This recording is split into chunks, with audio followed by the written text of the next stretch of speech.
van Roseland here with Board Game Geek TV at Spiel 2014. I'm sitting here with Rustan Håkonsson from loutabellet.fi, right? And he's here to talk about the new Nations, the dice game.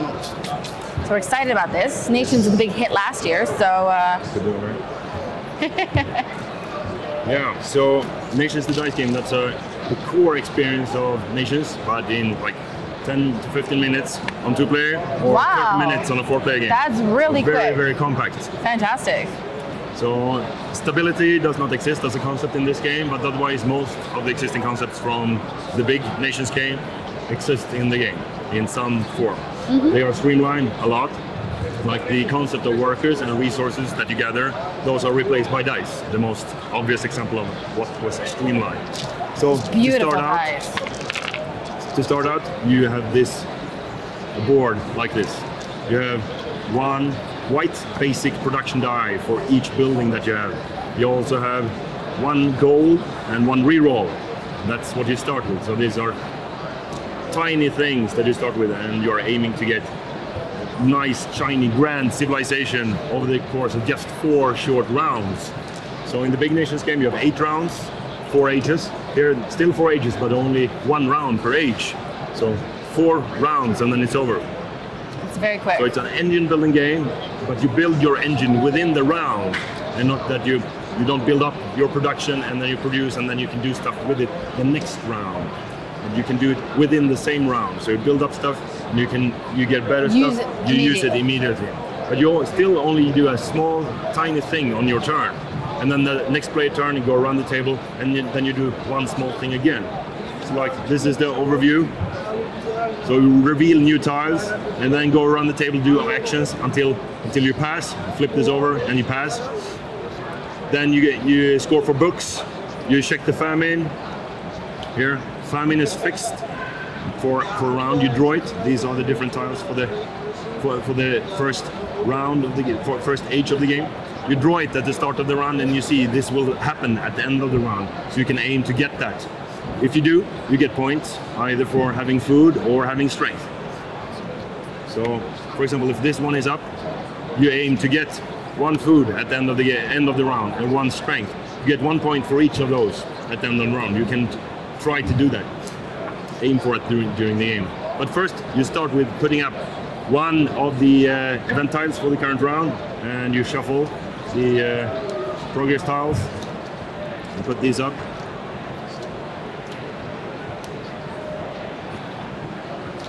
And on a 1, 2, and 3-player game, use this many. On a 4-player game, you add more. And here you can see one of the main actions that you can do is to purchase tiles from here. You can see 1 sword it costs to do this. So purchasing that, you move 1 sword to your used area here. Get this one for you. Immediately get a gold coin that you can use next time it's your turn. Then the play goes around the table, and it's your turn again. Next time you can use like 2 gold or 1 gold shit and a die. That's the same, 2 gold to buy this. You replace the card here. What you replace, you lose that. So you lose a white die, get a new yellow die, roll it immediately, and it counts within this round. So you go around the table doing small actions, either buy something from here with swords or gold, depending on the symbol on the corner, or you do a reroll. That's an action as well. You spend the reroll token, take as many dice as you want, roll them. That's your turn. Your turn is over after that. And then play goes around the table, and when it's your turn again, you can use the dice that you roll. So hopefully better than your results last time. And the last thing that you can do is, for example, if you use 3 gold to buy a wonder, you place it here, you're building on it, it's not finished yet. But later, when it's your turn again, you can spend a stone, 1 stone here, it's finished. You immediately get a food token that can be used this round. End of the game, it gets you 1 victory point as well. And this can be done several times during the game? Yes, and you can save it here until you finish it. Or if you make up your mind, oh, I didn't want to do that, I want a new one, you discard this old one, buy a new one. Yeah. So you do this, go around and around and around until you have done all you want, you pass. And then you collect books, and you score more books if you are if you have more books in total than the other players. And you check your food level, strength level. You check if you are the stronger than other players, then you go up in player order. So the one with the most swords remaining, that will be the first player in the next round. So you do this for 4 rounds, and then then the game is over. So first round, you make some small purchases.